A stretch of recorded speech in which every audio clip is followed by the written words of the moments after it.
সিদ্দিককে দেশে ফিরতে বললেন প্রধান উপদেষ্টা। ইতিহাসের সর্বোচ্চ রেমিটেন্সের রেকর্ড প্রবাসীদের। ইরানে বড় হামলার পরিকল্পনা, বাসিন্দাদের এলাকা ছাড়ার আহ্বান ইসরায়েলের। ভারত পাকিস্তানের মতো ইরান ইসরায়েল মধ্যস্থতা করার দাবি ডোনাল্ড ট্রাম্পের। সবার আগে লন্ডন হয়ে গেছে বিএনপির উদ্দেশ্যে এনসিপি নেতা সারওয়ার তুষার। বাবা দিবসে ছেলেদের নিয়ে অপু বুবলির পাল্টাপাল্টি পোস্ট। আমি শার্লিন, আপনারা দেখছেন টাইমস ফ্ল্যাশ। টিউলিপ সিদ্দিককে দেশে ফিরতে বললেন প্রধান উপদেষ্টা। লন্ডনে তার সাথে বৈঠক বা আলোচনায় না বসার কারণও ব্যাখ্যা করেছেন তিনি। ডক্টর ইউনূস বলেন, আমি টিউলিপের সঙ্গে কথা বলিনি, আমি এটিকে একটি আইনি প্রক্রিয়া হিসেবে নিয়েছি এবং এটি আইনিভাবেই হওয়া উচিত। এখানে আমার জড়িত হওয়া উচিত নয়। যদি তার বিরুদ্ধে অভিযোগ থাকে তাহলে বিচারের মুখোমুখি হওয়ার জন্য তার আদালতে উপস্থিত হওয়া উচিত বলেও মন্তব্য করেন তিনি। এদিকে ডক্টর ইউনূস বৈঠকে রাজি না হওয়ায় এ নিয়ে নিজের ক্ষোভ ঝেড়েছেন টিউলিপ সিদ্দিক। বাংলাদেশে তার বিরুদ্ধে আনিত অভিযোগগুলোকে রাজনৈতিক উদ্দেশ্য প্রণোদিত বলেই দাবি তার। ইতিহাসের সর্বোচ্চ রেমিটেন্সের রেকর্ড করলেন প্রবাসীরা। 14 জুন একদিনে দেশে প্রবাসীরা পাঠিয়েছেন $8,50,00,000। শুধু একদিনেই নয়, কেন্দ্রীয় ব্যাংক আরো জানায় চলতি অর্থ বছরের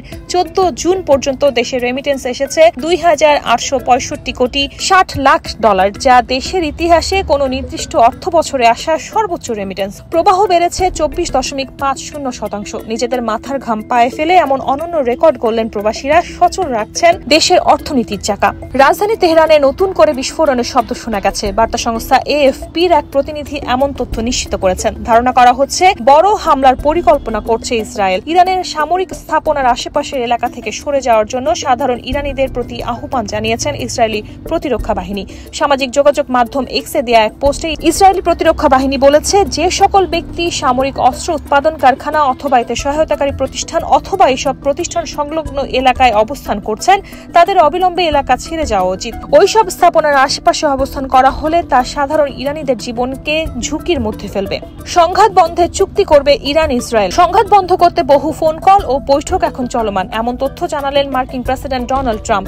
ট্রাম্প যুক্তরাষ্ট্রের স্থানীয় সময় রোববার সকালে ট্রুথ সোশ্যালে এক পোস্টে লিখেছেন, ইরান ও ইসরায়েলের একটি চুক্তিতে পৌঁছানো উচিত। দুই দেশের চুক্তিতে পৌঁছাবে যেমনটা আমি ভারত ও পাকিস্তানের মধ্যে করেছিলাম। তিনি উল্লেখ করেন, মার্কিন প্রেসিডেন্ট হিসেবে তার প্রথম মেয়াদে চরম উত্তেজনায় থাকা সার্বিয়া, কসোভো এবং মিশর, ইথিওপিয়ার মধ্যে পরিস্থিতি নিয়ন্ত্রণে আনতে ভূমিকা রেখেছিলেন তিনি। বিএনপি নিজেই বলেছে সবার আগে বাংলাদেশ, এখন তো দেখছি সবার আগে লন্ডন হয়ে গেছে। দলটির উদ্দেশ্যে এবার এমন মন্তব্য করেছেন এনসিপি নেতা সারওয়ার তুষার। সম্প্রতি একটি বেসরকারি টেলিভিশন টক শোতে অংশ নিয়ে তিনি বলেন, বিএনপির ভারপ্রাপ্ত চেয়ারম্যান তারেক রহমানের সঙ্গে প্রধান উপদেষ্টার বৈঠক দেশে হলেই ভালো হতো। শোনা যাচ্ছে তারেক রহমান দেশে আসবেন। গণ অভ্যুত্থানের পর প্রধান উপদেষ্টার সঙ্গে তারেক রহমানের এমন একটা আলোচনা দেশের মধ্যে হতে পারত, তাহলে লন্ডনে কেন? এমন প্রশ্নও রাখেন তুষার। এমনকি বৈঠকের পর যৌথ বিবৃতি নিয়েও কথা বলেন এনসিপির এই নেতা। বলেন, পরবর্তী সময়ে যে যৌথ বিবৃতি দেওয়া হয়েছে সেটা একটা দ্বিপাক্ষিক বিবৃতি হয়ে গেছে। অন্য দলগুলোকে নিয়ে এই বিবৃতি দিলে ঠিক ছিল। অন্য কোনো দলের সঙ্গে আলোচনা না করে প্রধান উপদেষ্টা একটি মাস বললেন।